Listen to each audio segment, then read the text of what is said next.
लाडक्या बहीण योजनेतून अनुदान लाटणाऱ्या बहिणींची पोलखोल 2652 लाडक्या बहिणी निघाल्या.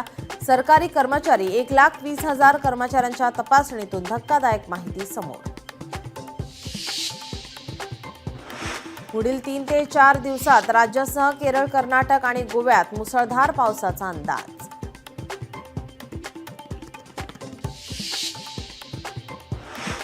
पहलगाममधील भ्याड दहशतवादी हल्ल्याचा जम्मू काश्मीरमधील पर्यटनावर परिणाम.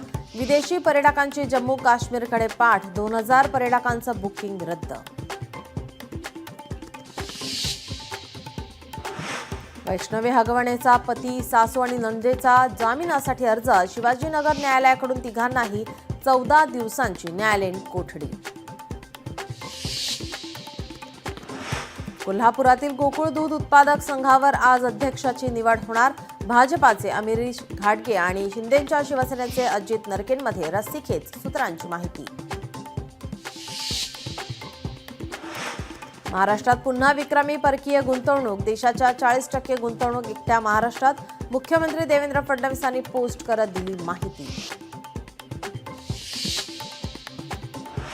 देशात कोरोना रुग्ण संख्येत वाढ. महाराष्ट्रात कोरोनाचे 383 सक्रिय रुग्ण, तर देशात काल सायंकाळपर्यंत 1252 कोरोना बाधित. पंजाब किंग्जवर दणदणीत विजय मिळवत रॉयल चॅलेंजर्स बंगळुरू फायनलमध्ये, तर मुंबई इंडियन्स आणि गुजरात टायटन्समध्ये आज दुसरी क्वालिफायर.